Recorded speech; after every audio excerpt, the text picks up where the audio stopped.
علينا أن نراقب وننتظر ونشاهد. حسن عاشور، ركلة حرة مباشرة. حسن عاشور تلعب الكرة عالية داخل المنطقة، خطيرة مرة أخرى، التسديدة، الله الله،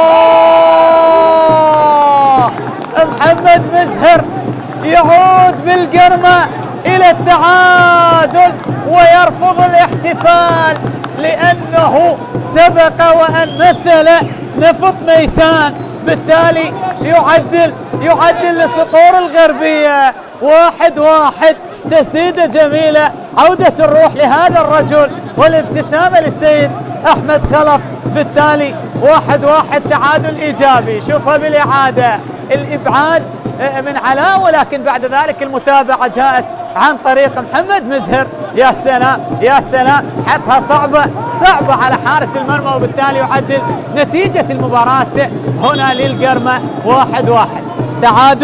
تعادل إيجابي 1-1.